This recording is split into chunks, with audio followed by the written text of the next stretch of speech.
हरियाणा के रोहतक से सांसद और कांग्रेस के दिग्गज नेता दीपेंद्र सिंह हुड्डा ने फतेहाबाद में बीजेपी सरकार पर अपने चिरपरिचित अंदाज में जमकर हमला बोला। उन्होंने सीधे सीधे कहा कि बीजेपी सरकार ने हर एक वर्ग को ठगा है। आज कोई ऐसा वर्ग नहीं है जो बीजेपी से परेशान न हो। ये अहंकारी सरकार साबित हुई है। इसी सरकार के कारण 750 किसानों की शहादत हुई, लेकिन आज तक बीजेपी के किसी नेता के मुंह से सहानुभूति के दो शब्द किसानों के लिए नहीं निकले। हर वर्ग की अनदेखी तो करी, लेकिन हर वर्ग पे अत्याचार, कोई ऐसा वर्ग नहीं जिस वर्ग के साथ अत्याचार इस सरकार ने ना किया हो। एक ऐसी अहंकारी सरकार साबित हुई। आपने देखा 750 किसानों की जान की कुर्बानी दिलाने वाली ये सरकार साबित हुई, लेकिन आज तक बीजेपी के किसी नेता ने, किसी मंत्री ने सहानुभूति के दो शब्द नहीं कहे। इंसानियत कहां जाएगी?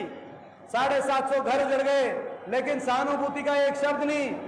उनके लिए भाजपा की डिक्शनरी में किसान पे अत्याचार, कर्मचारी ओल्ड पेंशन स्कीम मांगने गए, कर्मचारियों पे लाठियां बरसी, सरपंच अपने अधिकार मांगने गए, सरपंचों पे लाठियां बरसी, 5000 स्कूल बंद कर दिए गरीब आदमी के सरकारी स्कूल।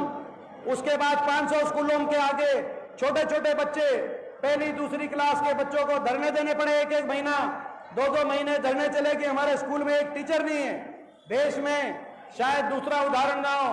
स्कूल के बच्चों से लेकर और हमारी बेटियों तक, हमारी बेटियों को दिल्ली धरने में बैठना पड़ा। अपने लिए न्याय मांग रही थी ये बेटियां, क्या कसूर था इन बेटियों का? मैं पूछना चाहता हूं सरकार से। विनेश फोगाट, साक्षी मलिक, 6 ओलंपिक विजेता हमारी बेटियां जिनके साथ गलत हुआ, दिल्ली धरने पे जंतर मंतर बैठ के 6 महीने तक जंतर मंतर पे बैठी रही।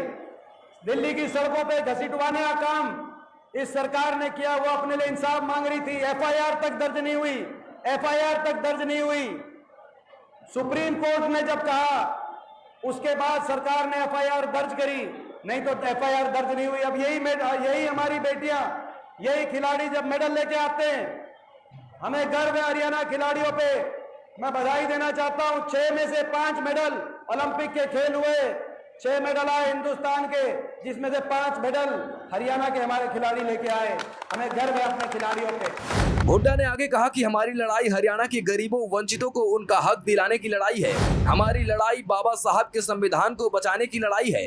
हमारी लड़ाई इस बात की है कि अब फिर कोई संदीप सिंह न हो, फिर कोई बृजभूषण शरण सिंह न हो। हमारी बेटियां खुलकर जी सके, फिर कोई बीजेपी का सांसद या मंत्री हमारे हरियाणा की बेटी की ओर आंख उठाकर न देख पाए। ये लड़ाई हरियाणा के भविष्य को बचाने की लड़ाई है। ये लड़ाई हरियाणा के नौजवान के भविष्य को बचाने की लड़ाई है। ये लड़ाई बाबा साहब भीमराव अंबेडकर जी के संविधान को बचाने की लड़ाई है।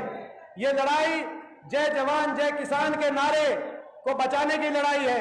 ये लड़ाई जय संविधान के नारे की गूंज हरियाणा से देश के कोने कोने में पहुंचाने की लड़ाई है।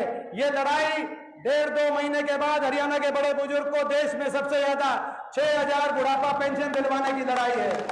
ये लड़ाई किसान को एमएसपी की गारंटी, ये लड़ाई किसान को एमएसपी गारंटी दिलवाने की लड़ाई है। ये लड़ाई कर्मचारी को ओल्ड पेंशन स्कीम दिलवाने की लड़ाई है। ये लड़ाई गरीब आदमी को 100 गज के प्लॉट और इंदिरा आवास योजना से 3.5 लाख की आर्थिक सहायता से मकान दिलवाने की लड़ाई है। ये लड़ाई हरियाणा के नौजवान को 2 लाख पक्की सरकारी नौकरी, समयबद्ध, पारदर्शी और एक विधि विधान और कैलेंडर के हिसाब से हरियाणा के नौजवान को 2 लाख पक्की नौकरी दिलवाने की ये लड़ाई है। ये लड़ाई हमारे खिलाड़ियों को, जिन खिलाड़ियों ने हमारा नाम इतना रोशन किया है, इन खिलाड़ियों को उचित मान सम्मान, पदक लाओ पद पाओ की नीति लाकर दोबारा से मान सम्मान दिलवाने की ये लड़ाई है। ये लड़ाई हरियाणा को दोबारा से विकास में, खुशहाली में, देश में आगे लेके जाने की लड़ाई है। यह लड़ाई दोबारा हरियाणा में अमन, चैन, शांति का शासन लाने की लड़ाई है। आज जो हमारे नौजवान हरियाणा के पलायन करने पर मजबूर हो रहे हैं विदेशों में, ये लड़ाई हरियाणा के नौजवान का उज्जवल भविष्य हरियाणा में हो और अपराधियों का पलायन हरियाणा से हो। अपराधियों के पलायन कराने की ये लड़ाई है। और ये लड़ाई महंगाई की कमर तोड़ने की और हरियाणा के बिजली उपभोक्ता को 300 यूनिट बिजली में राहत दिलवाने की लड़ाई है। ये लड़ाई हमारी बेटियों को, हमारी हरियाणा की बहन बेटियों को फिर कोई संदीप सिंह ना हो, फिर कोई ब्रिजभूषण ना हो, फिर कोई भाजपा का सांसद और भाजपा का मंत्री हरियाणा किसी बहन बेटी की तरफ गलत नजर से ना देखे। हमारी बहन बेटियों को मान सम्मान दिलवाने की ये लड़ाई है।